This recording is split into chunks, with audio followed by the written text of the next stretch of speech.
বাবৰি মছজিদৰ ওপৰত উঠি হাতুৰি মাৰি প্ৰতিবাদ সাব্যস্ত কৰা সেই সময়ৰ RSSৰ ভাগলপুৰ জিলাৰ বৌদ্ধিক প্ৰমুখ বিকাশ কুমাৰৰ এক্সক্লুচিভ। 22 জানুৱাৰীত অযোধ্যাত বহু চৰ্চিত ৰাম মন্দিৰৰ প্ৰাণ প্ৰতিষ্ঠা।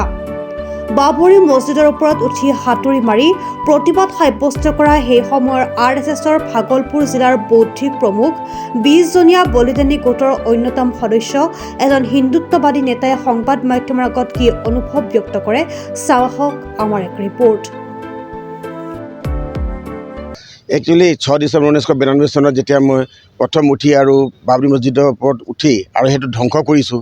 আৰু ধ্বংস কৰাৰ পিছতে সেইটো যি আজি ইমানখিনি 500 বছৰৰ পৰা যিটো আমাৰ সেইটো সুযোগ আমি পাইছোঁ, সেইটো সুযোগ লৈ আমাৰ উৎসাহ এনেকুৱা আছে যে আমি শব্দত বৰ্ণন কৰাটো বহুত কঠিন, কিন্তু প্ৰত্যেক আমাৰ লুমকেইটা থিয় হৈ গৈছে আৰু সেইটো নট অনলি সনাতনীৰ কাৰণে সমগ্ৰ দেশৰ কাৰণে যিমান নাগৰিক আছে চবৰ কাৰণে সেইটো উৎসৱ আৰু উৎসাহৰ বিষয় কি সেইটো আমি আমাৰ জীৱিতকালত আমি দেখিবলৈ পাইছোঁ। সেইটো কাৰণে অতি গৌৰৱৰ বিষয় আৰু সেইটো কৰি মই ইমান গৌৰৱান্বিত আছোঁ কি মই নিজে ধন্য দি কি আৰু প্ৰভু আমাৰ কোনো জন্ম নহয় যে পুনৰ্জন্ম যিটো আমাৰ বিশ্বাস আছে, কিন্তু সেইটো জন্ম মোৰ শেষ জন্ম হওক কি ইয়াতকৈ বেছি আৰু ভাল খবৰ মোৰ কাৰণে হ'ব নোৱাৰে। আৰু 22 জানুৱাৰীৰ দিনা তেখেতে মোৰ যিটো ই আহিছে, কিন্তু মোৰ মা ঢুকোৱাৰ কাৰণে আৰু মোৰ চুকি তেখেতৰ বাৰ্ষিক শ্ৰাদ্ধ নোহোৱাৰ কাৰণে আমাৰ হিন্দু সনাতন নিয়মত আছে যে আমি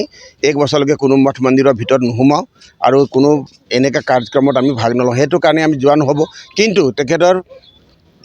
আমি শ্ৰাদ্ধ কৰাৰ পিছদিনাই বা আমি তেখেতৰ তাত সপৰিয়ালে তাত যাম আৰু যোৱাৰ লগে লগে তেখেতৰ পৰা আমি আশীৰ্বাদ লৈ আৰু সেইখন লৈ আমি আকৌ শিৱসাগৰলৈ ঘূৰি আহিম, য'ত কি মোৰ বাসস্থান ভাগলপুৰ মন্দাৰ হিল বঞ্চিত হয়। তেখেতে মোৰ মাটো ঢুকালে, দেউতাও ঢুকালে, ঘৰটো আছে, ঘৰৰ পৰা আৰু মোৰ যিকেইটা পৰিয়ালৰ বৰ্গৰ পৰা আমি তেখেতৰ পৰা আশীৰ্বাদ লৈ মেলি আকৌ শিৱসাগৰলৈ আহিম। কিন্তু সেইটো 22 পৰহি দিনা যিটো হ'বলৈ গৈছে সেইটো সমগ্ৰ দেশৰ কাৰণে আৰু মোৰ কাৰণেতো বিশেষকৈ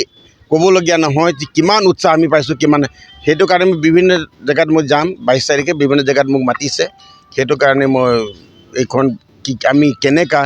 গুমুদৰ ওপৰত কেনেকৈ সেইটো ধ্বংস হ'ল আৰু কেনেকৈ আজি ৰাম মন্দিৰ যিটো হ'ল, প্ৰত্যেক ভাৰতবৰ্ষৰ প্ৰত্যেক প্ৰাণীৰ প্ৰত্যেকজনৰ তাৰ যিটো সহযোগ আছে, সেইটো কাৰণে চবৰ আমি ধন্যবাদ দি যিকেইটা কাৰ সেৱক আজি তেখেতৰ নাম নাই বা বেনাম কাৰ সেৱক তেখেতৰ লগত আমি ধন্যবাদ জনাই আৰু যিকেইটা কাৰ সেৱক মাৰ খাই জেল খালে, মই প্ৰায় 3 বছৰ জেল খালোঁ সেইটো আন্দোলনত,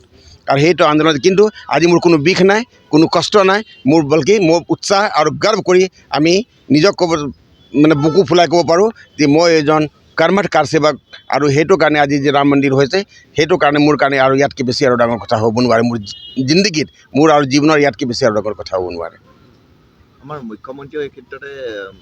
ৰাম মন্দিৰৰ প্ৰাণ প্ৰতিষ্ঠাৰ উপলক্ষে বিভিন্ন মঠ মন্দিৰ নামঘৰত বন্তি প্ৰজ্বলন কৰিবলৈ সকলো ৰাইজকে আহ্বান জনাইছে, এই ক্ষেত্ৰত কি ক'ব?